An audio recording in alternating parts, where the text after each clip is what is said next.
A gente conversa agora, é hora de entrevista importante. Vamos conversar com o presidente nacional do PSDB, Bruno Araújo. Presidente, boa noite, bem-vindo de volta. Mona Lisa falando, me ouve bem?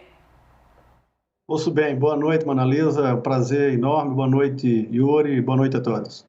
Prazer é todo nosso e, claro, já faço o agradecimento ao Yuri Pita, que batalhou aí pela entrevista, e que bom que o senhor está de volta, então, aqui para conversar com a gente. A primeira pergunta não pode ser outra, só pode ser sobre a sua opinião, a sua credulidade em relação ao conteúdo da nota divulgada hoje pelo presidente da República. Um recuo significativo ali em palavras. O senhor acredita, palavras escritas, que esse recuo vai vir também para palavras proferidas em atitudes do presidente da República?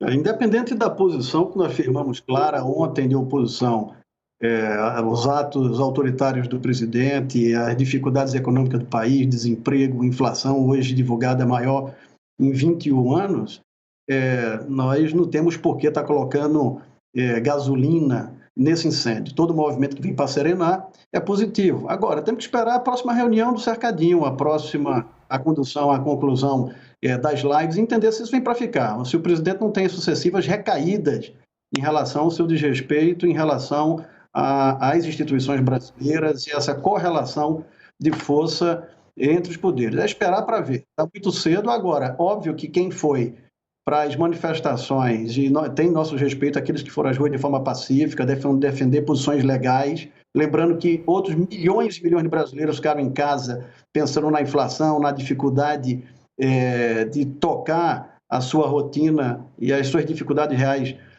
da vida. Esses que viram o presidente, seguramente viram nessa manifestação algo completamente diferente do que foi dito há 48 horas atrás. Então vamos esperar para ver se isso se confirma. Se eu fosse usar uma régua para medir a confiança que o senhor tem, o depósito de fé nessa nota, ela estaria no meio, mais para a ponta, perto do 10, do 20 ou lá para 70, 80? Eu adoro a precisão dos números, presidente. Eu acho que é uma régua para ver com microscópio. Vamos torcer para que a gente esteja errado. Isso aí, a conferir então o que vem. Então o senhor se referiu no cercadinho, então, por exemplo, amanhã de manhã a live está rolando e a gente está atento também. Yuri Pita, por favor, querido, chega na conversa agora ouvindo sua voz. Obrigado, Mona Lisa. Presidente, obrigado por atender nosso convite. Bom, aí vou puxar então para o assunto que nos motivou esse convite, que é o posicionamento tirado pela executiva ontem. E a gente falando de palavras escritas, o PSDB falou em ser oposição, falou em crimes de responsabilidade, mas não usou a palavra impeachment nesse posicionamento. Queria que o senhor explicasse por que o partido fala em começar um processo de análise de crime de responsabilidade, não assume em definitivo ou já deste momento uma defesa pelo impeachment e mais. Quando que principalmente a bancada da Câmara do PSDB vai ter uma posição mais homogênea e não tão diversificada com governistas e oposicionistas, agora que o partido diz que é um partido de oposição? As declarações chocantes do presidente no dia 7 de setembro levaram à convocação por mim de uma reunião extraordinária e ontem, de forma unânime, os presentes na executiva fixaram a posição para dar clareza de que o PSDB é um partido que faz oposição hoje ao governo Bolsonaro, vai se manter distante do petismo, buscando um outro caminho no campo do centro. Agora, o processo de impeachment, Yuri, você, de modo especial, acompanhou. Eu fui com outros líderes no Congresso, um protagonista do último impeachment, do segundo impeachment que a democracia brasileira viveu, da ex-presidente Dilma Rousseff. O processo de impeachment ele tem alguns requisitos. Um deles é o jurídico, e já há elementos jurídicos, sim, com o processo de impeachment. Há crime de responsabilidade. Mas há outros elementos políticos e sociais. Elemento político é apoio no Congresso. E o presidente da República tem o apoio firme do Centrão, que é um bloco grande que dá sustentação. O mesmo Centrão que apoiou o governo Lula, o mesmo Centrão que apoiou o governo Dilma, o mesmo Centrão que votou pelo impeachment de Dilma, o mesmo Centrão que foi abominado por Jair Bolsonaro durante as eleições, é o Centrão que hoje toma conta do governo Bolsonaro. E o presidente da Câmara do Centrão é quem tem o protagonismo de abrir ou não o procedimento do impeachment. O outro fator é social.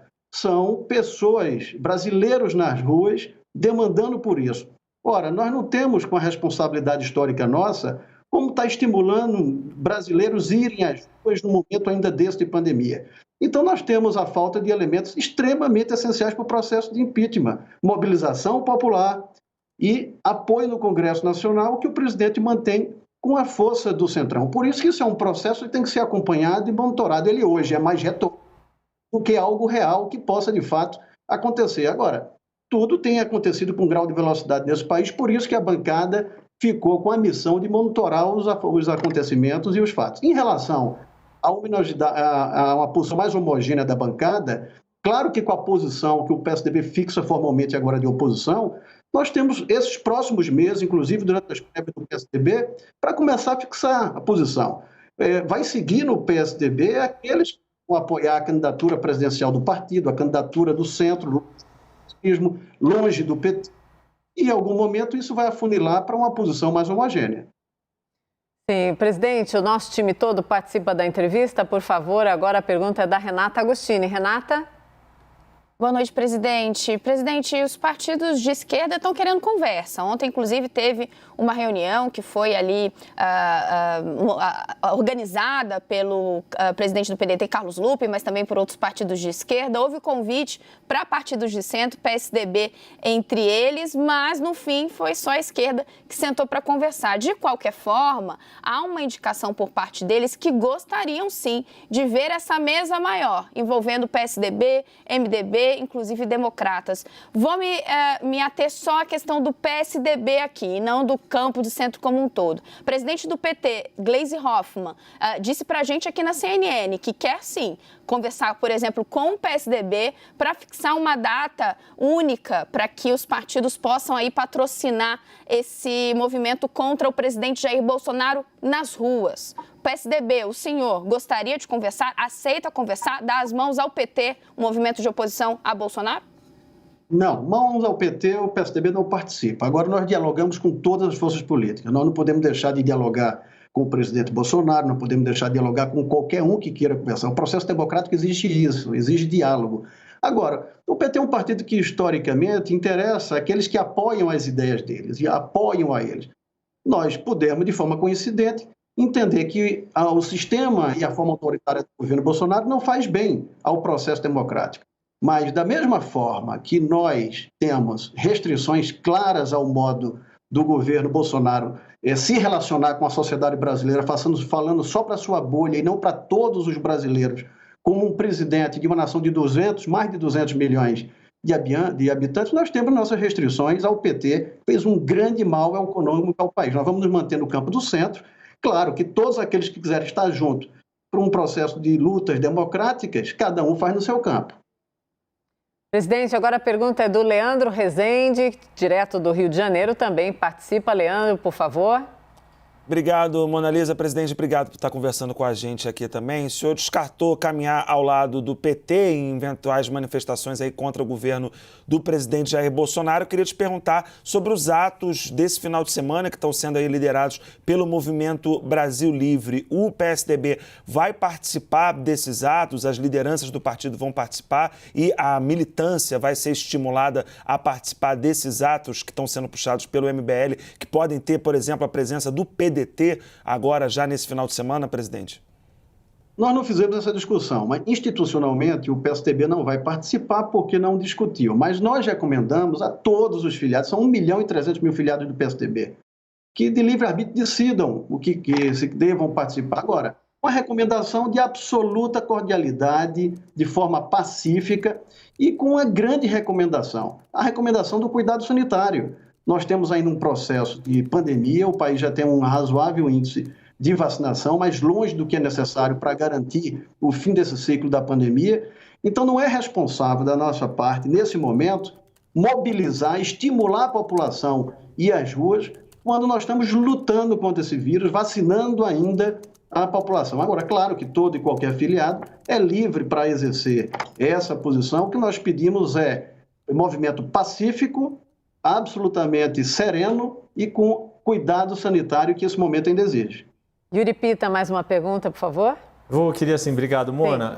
Presidente, o senhor falou do partido PSDB construindo uma candidatura de centro e esse mês de setembro começam as inscrições para as prévias do partido. Minha pergunta é a expectativa vai haver mais de 2 candidaturas nas prévias ou serão apenas os governadores de São Paulo, João Dória, do Rio Grande do Sul, Eduardo Leite? E qual partido vai sair depois dessas prévias? Qual vai ser o esforço que o PSDB vai ter que fazer para não sair rachado das prévias e conseguir manter a sua unidade, seja quem for o vencedor? Acho que a primeira contribuição que o PSDB está dando à história do processo democrático brasileiro. Será a maior escolha democrática de um candidato a presidente da República desde nossa democratização, ou talvez toda a história.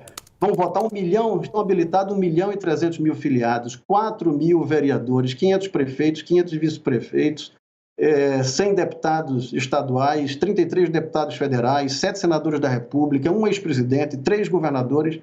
Quer dizer, um processo legítimo de escolha. E eu quero que tenha muita confusão, eu quero que tenha disputa. A democracia se faz assim, com disputa, dentro da regra, dentro do jogo, na disputa de pensamento, o jogo tratado de forma legal. Anunciado o resultado, vamos juntar. Quem assiste à democracia americana, às prévias americanas, não imagina o que a vice-presidente Kamala Harris dizia do presidente da República, John Biden. Esse é do jogo. Passado o processo, 21 de novembro à noite, anunciado o resultado, esse candidato vai sair com muita legitimidade. Vamos juntar todos para, junto com as candidaturas de centro, oferecer uma candidatura que tome um lugar de Luiz Inácio Lula da Silva ou de Jair Bolsonaro para ir para o segundo turno e ajudar a devolver a serenidade do país.